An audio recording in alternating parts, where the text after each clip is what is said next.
दूध कौन से जानवर का सबसे अच्छा होता है? बेटी, दूध तो भैंस का ही सर्वोत्तम होता है।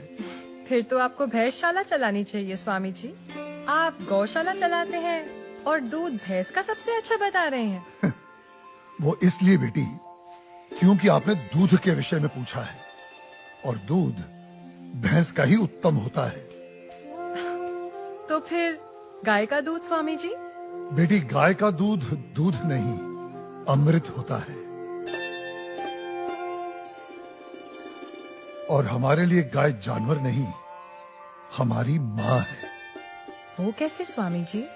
बेटी, हमारे शास्त्रों में स्पष्ट उल्लेख है, गावो विश्वस्व मातरः, गाय संपूर्ण विश्व की माता है।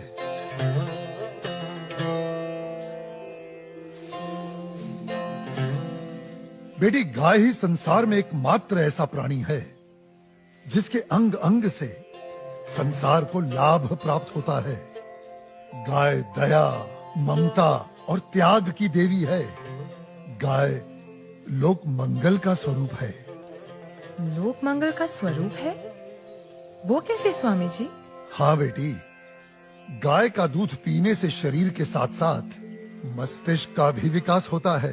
गाय के दूध में 8 प्रकार के प्रोटीन्स, 6 प्रकार के विटामिन्स, अनेकों प्रकार के एमिनो एसिड्स और न जाने कितने प्रकार के दुर्लभ तत्व प्राप्त होते हैं। It's a complete and wholesome food.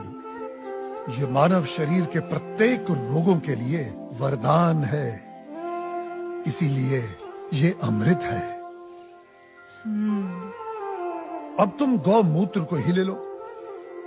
गौमूत्र बेटी अद्भुत औषधि है, और हमारे आयुर्वेद में तो कई सारी जीवन रक्षक दवाएं गौमूत्र को केंद्रित करके ही बनाई जाती हैं। अच्छा। क्या आपको पता है, अमेरिका अपनी दवाइयां बनाने के लिए काऊ यूरिन इंडिया से ही इंपोर्ट करता है। रियली? अब आओ गोबर पर।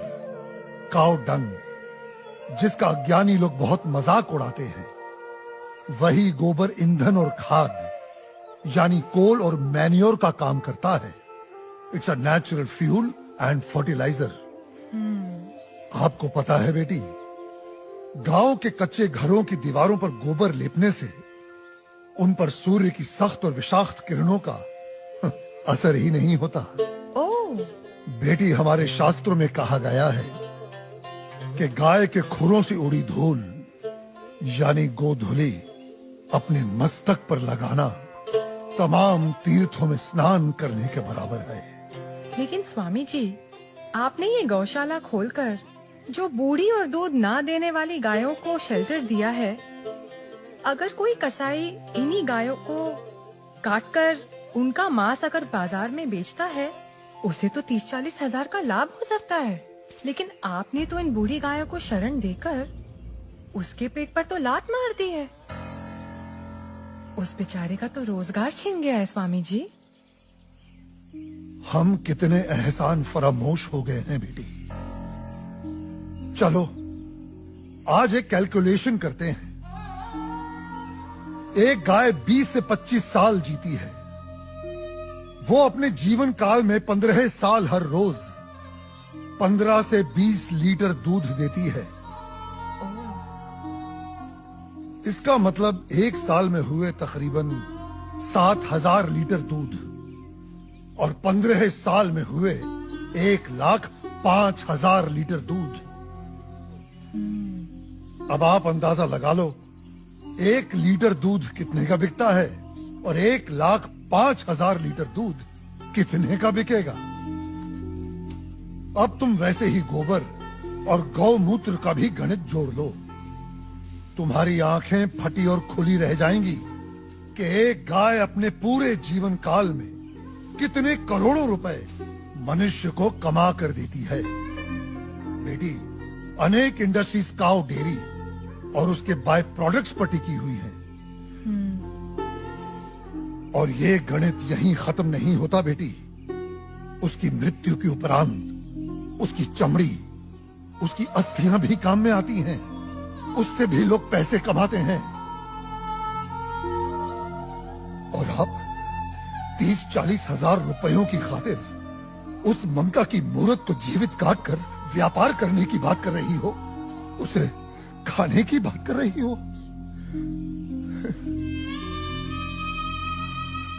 और कितना त्याग, कितना उपकार चाहिए एक प्राणी से।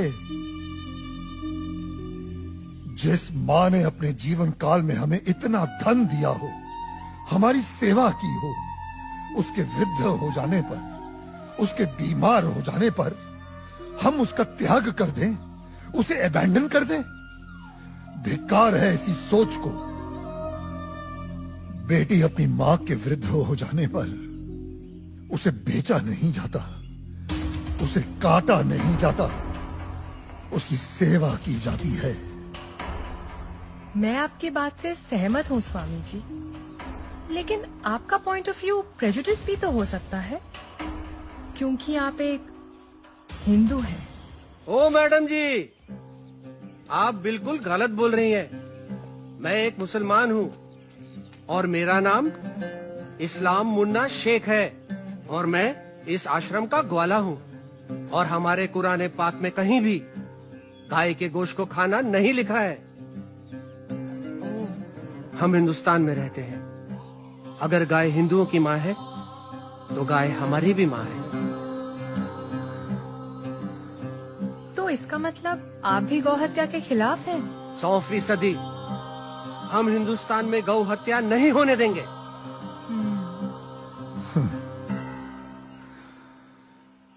बेटी, जितनी भी बीमार, लाचार और दूध ना देने वाली गाय हैं, जिन्हें हमारे अपने ही हिंदुओं ने अपने निजी स्वार्थ के लिए त्याग दिया है, हम उन सब गायों को अपने यहां शरण देंगे। उनकी सेवा कर उनका ऋण चुका